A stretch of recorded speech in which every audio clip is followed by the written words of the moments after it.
that.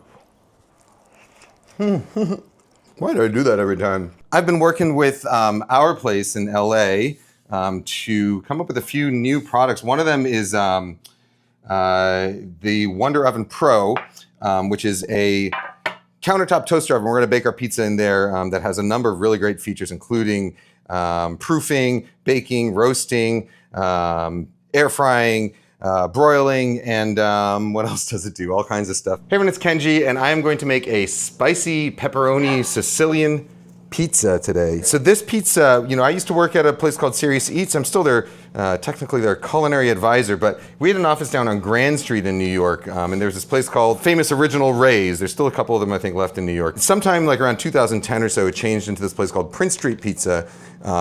And we used to order 2 pies from there. One of them was their regular Sicilian, and the other one was what they called their Spicy Spring. And the Spicy Spring was the Sicilian pie, so like a thicker pan pizza with a spicy tomato sauce and a ton of Cuppy, charred, crispy pepperoni. They were sort of the ones that started this, decade-long trend of putting a ton of Cuppy pepperoni on a square pizza, which you see everywhere these days. I think the best one you can get now in New York is actually from Mama's 2, I think, which is up on like 100 and maybe 110th and Broadway. But anyway, we're gonna make a version of it ourselves at home. You don't have to go to New York to get it. You don't have to go to New York to get it, period, but you don't even have to leave your house to get it. So I'm starting with 250 grams of bread flour. I'm using the Caputo Pizzeria flour, so like the Neapolitan style flour, but any bread flour will work, King Arthur, Pillsbury, whatever you want to use. So 250 grams of bread flour. Then we're gonna go in with 2% salt. So that'll be 5 grams of salt. Honestly, the amount of yeast doesn't matter that much as long as they're within sort of a range, because yeast is kind of self-regulating. We're gonna do this no-knead style, so let it rise overnight. And yeast will continue to multiply until it has no more food, and then it will stop. I'm gonna go with 2 grams of yeast here, which is more than you need, but I like to be safe. So 2 grams of instant yeast. We're gonna mix that up a little with our fingers here. Okay, then we're gonna go in with our liquids. So, water. We're going with, this is around a 65% hydration dough, so for 250 grams of yeast, we're doing 165 grams of kind of room temperature water here. All right, so we'll zero this out. We'll go in 165 grams.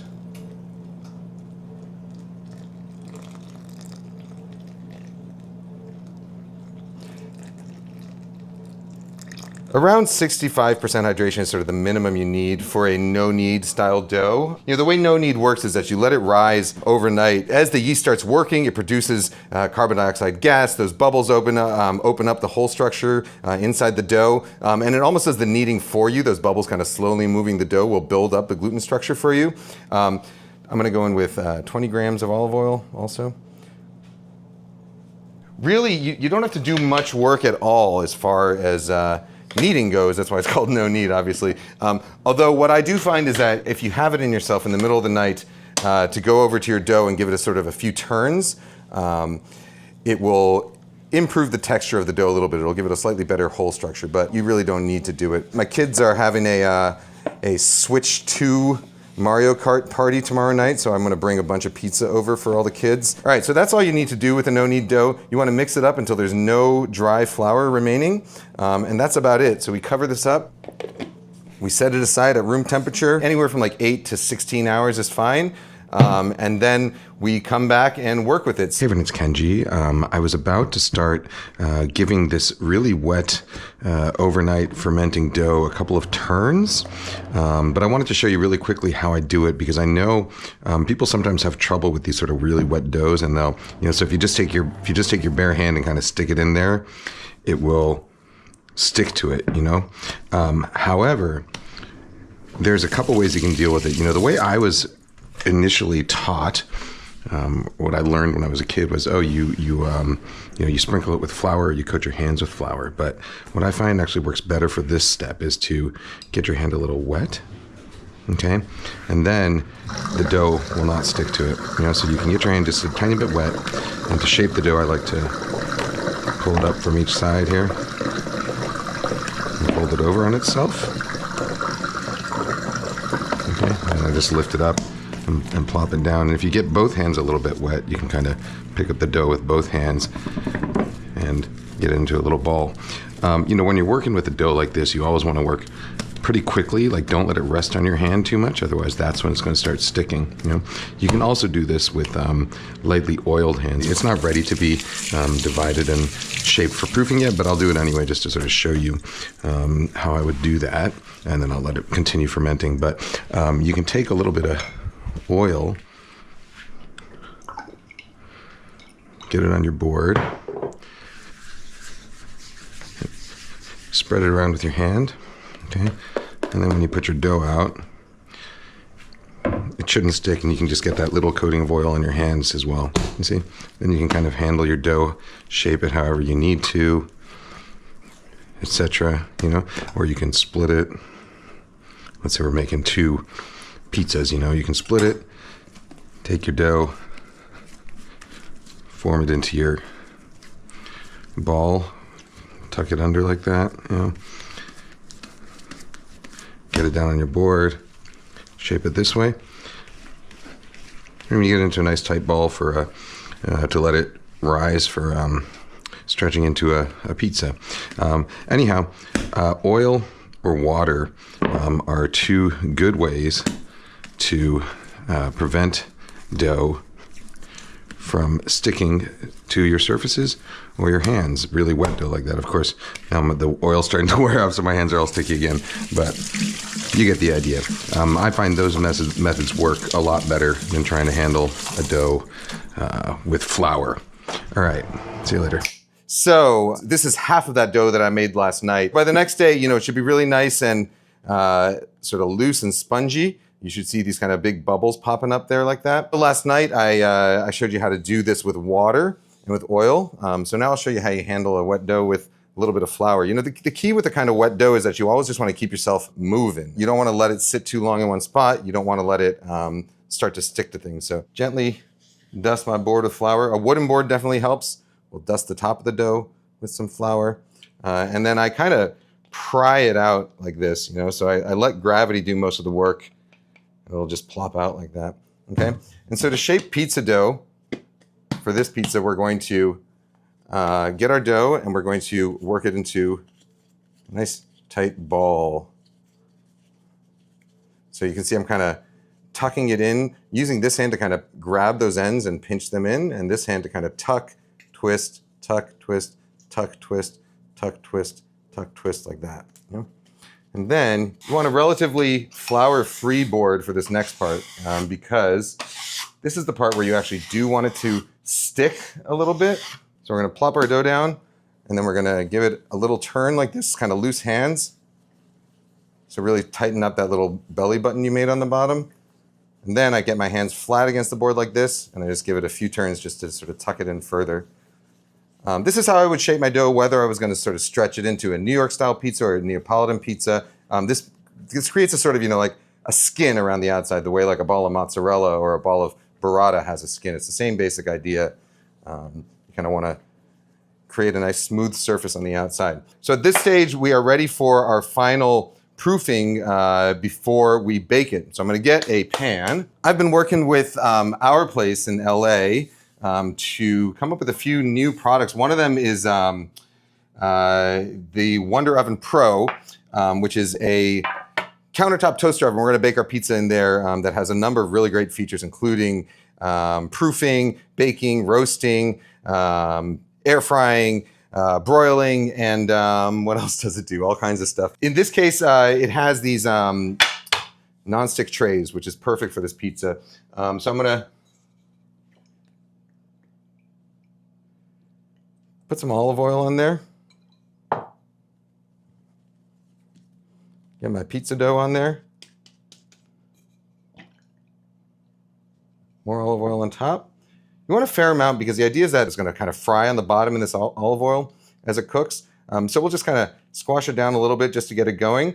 But at this stage, I'm going to cover it in plastic wrap and then just kind of let it rest until the dough is really nice and slack. So a couple hours at room temperature, at which phase it will have stretched out a lot and we can start to sort of stretch it out into its final final form. You'll see it in a different colored tray in my sort of signature golden yolk as opposed to this pink one. But yeah, I'll be back in. This is the Wonder Oven, by the way, and this is my sort of signature pistachio green color along with my nail polish color and my yellow golden yolk tray. But I put it on proof mode, so it'll hold it at a really precise 90 degrees. Well, whatever temperature you want to set it to. But for proofing, I like to do it around 80 or 90 degrees. It'll hold it at a really precise temperature, and that way you can sort of get a nice sped up but well-controlled proof.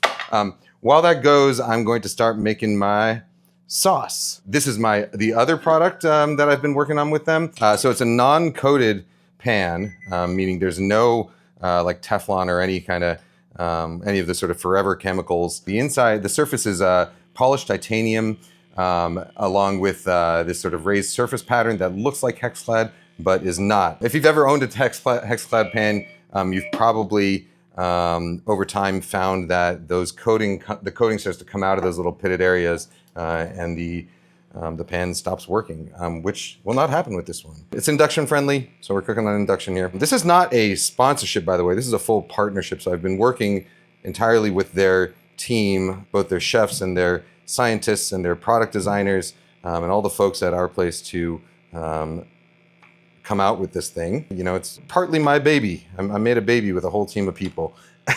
So I'm gonna preheat the pan, get a couple tablespoons of olive oil in there.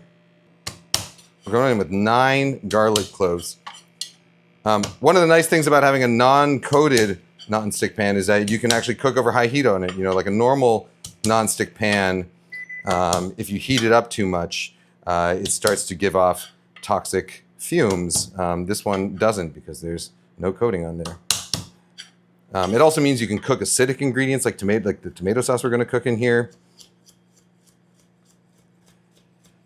without any worry that you're going to, you know, get sort of like the flavors that you would in like cast iron or carbon steel, which will make your tomato sauce taste kind of irony.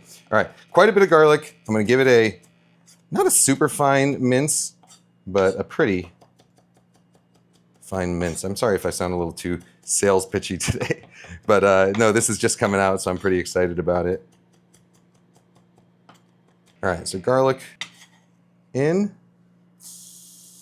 The reason it works with induction is that it's a triple ply pan. The exterior layer, the bottom, the part that works on induction is stainless steel. So that's what's kind of holding your heat. That's what's your big sort of thermal mass. There is a central aluminum layer for really even heat distribution. And then the titanium nonstick layer is on the top. Medium heat. I'm also going to get some oregano in there. This is that like fancy Calabrian oregano, but you can use whatever oregano you got. And then for the spicy element, you can use regular red pepper flakes. I've got this Piedmont d'Espelette, which is like, you know, fancy, slightly spicier red chili flakes. So we're going in with those. This is enough sauce for a full half sheet pan, so like a double batch of what I'm making right now. A pinch of salt. You can make this much, or you can have it, but you can make the sauce and just have it on hand for the next time you make pizza. I got a can of whole peeled tomatoes. Recently, I found that I really love the Bianco di Napoli crushed tomatoes. So sometimes I just go with those when I'm making sauce, but typically I keep whole peeled tomatoes at home because you get more control over the finished product that way. You can keep the tomato sauce chunky. You can make a really nice puree. You can keep it, you can fillet the tomatoes. You just get a little more control. So I like starting with whole peeled tomatoes. So once that garlic kind of softens, but doesn't brown and smells really good, we're going to dump in our tomatoes here. And then my favorite way to crush up whole tomatoes in a pan is to use a pastry cutter. And again, because of this titanium surface, it's actually completely metal tool friendly. So I'm like really gonna kind of go in there and grind these tomatoes up, and it will still be non-stick.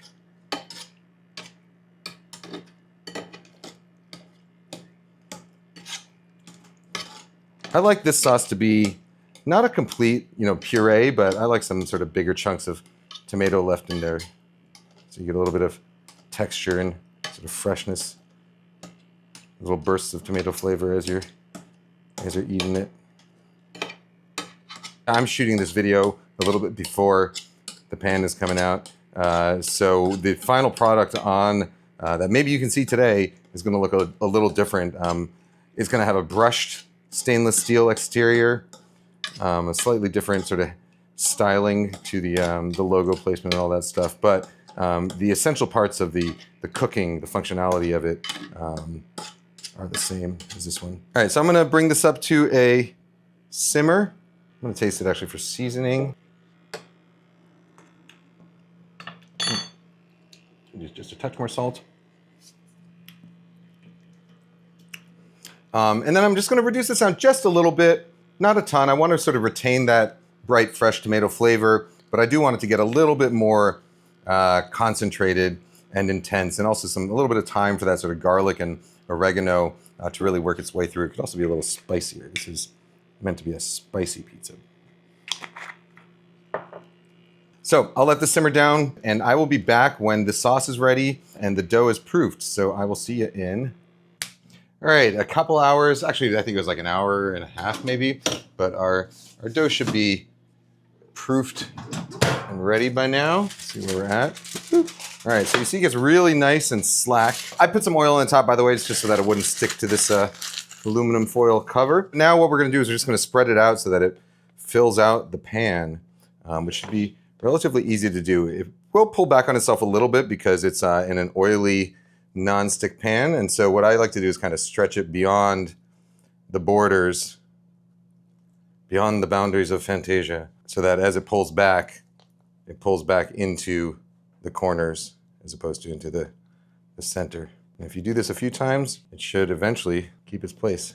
Now for this pizza, we're going to use sliced cheese. Typically I would use sliced mozzarella, but today we're actually going with some provolone because that's what we were able to get from the supermarket. But the layer of cheese goes directly on top of the dough as opposed to at the very top. This is sort of what you might refer to in New York as an upside down Sicilian, you know, where the cheese is on the bottom and the sauce is on the top. I like it for this pizza because it kind of protects the dough from the relatively heavy layer of sauce we're going to give it.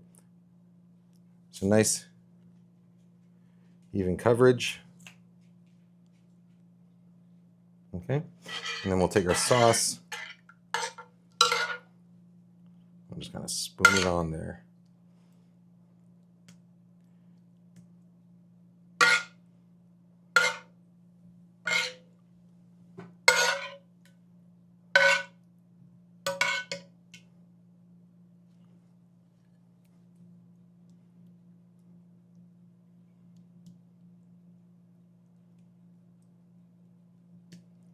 It's okay if it goes relatively close to the edge or even right up to the edge.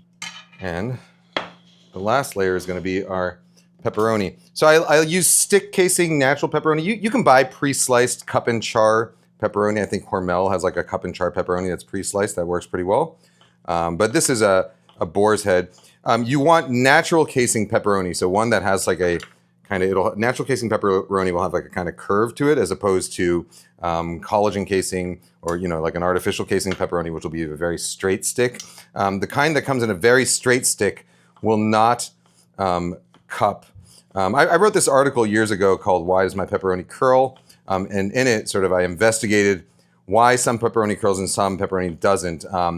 There were a bunch of theories that I've read or that I had that maybe it's like the casing and natural casing pepperoni shrinks more than the meat does, and so it kind of cinches it in and makes it tuck up. It could be that, you know, you're heating it from the top more than you're heating it from the bottom, and so that causes like a, you know, the same way like a bimetal strip would curl because the top is cooking more, it's going to shrink more. In fact, it turns out the reason that pepperoni curls is because natural casings don't stretch as much as collagen casings, and so when the pepperoni is actually being stuffed by the machine that stuffs them, with the meat, as the meat mixture makes its way into the pepperoni, there's a natural sort of variation in density that builds up because the pepperoni gets squeezed against the sides and the inside is a little bit less squeezed. So if you look at it, you can probably even see like the middle of it is a little bit sort of looser than the outside, which is very tight. Like all those little bits of fat and stuff get a little more compressed around the edges. And that's actually what causes the pepperoni to curl. It's that variation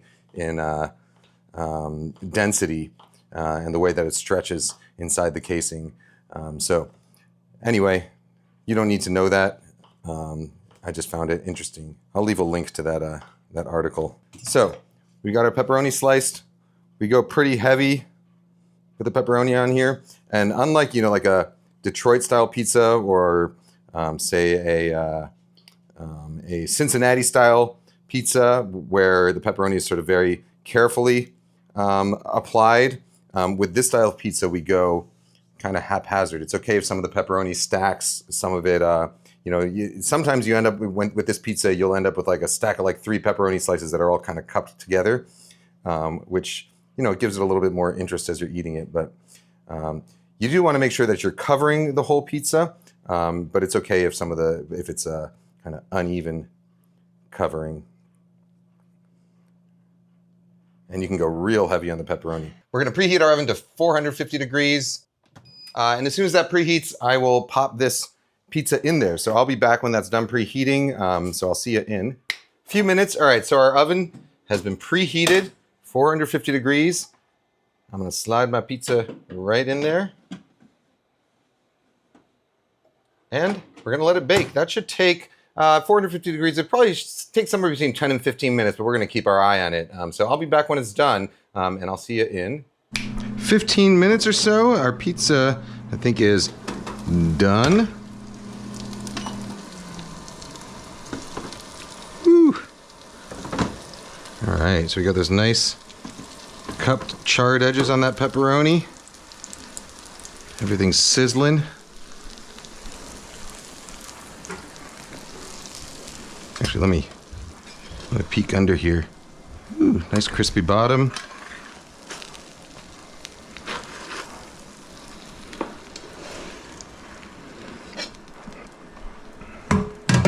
Should slide out nice and easy. And then I'm going to finish it off with a sprinkle of Romano.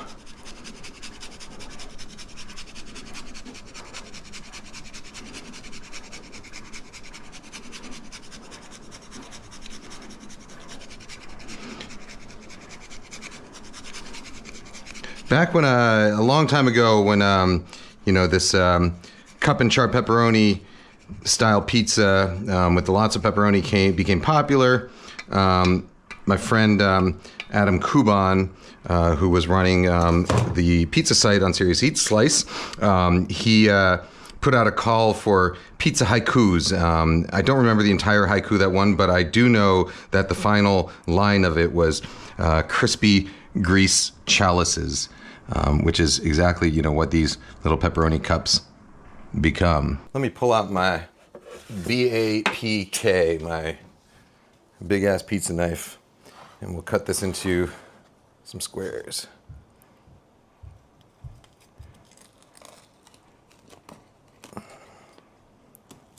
I find, this kind of mezzaluna is good for large pizzas like this where you don't want the toppings to kind of smear around,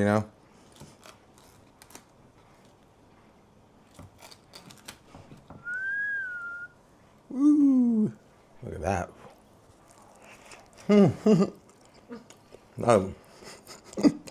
Why do I do that every time? Mamma mia, that's some tasty pizza. Pepperoni pan pizza, super simple recipe. It takes a little bit of sort of pre-planning because you got to make the dough the day ahead. Of course, if you do want to make the dough the day of, you can do it in a stand mixer or a food processor and just kind of speed through the proofing process. If you've got a Wonder Oven Pro like that can hold a precise low proofing temperature, you can really speed run the proofing process, but it does develop a little bit more flavor as you go overnight. So the keys to this, a no-knead dough, high hydration bread flour that rises overnight. You shape it, you put it into a well-oiled nonstick pan.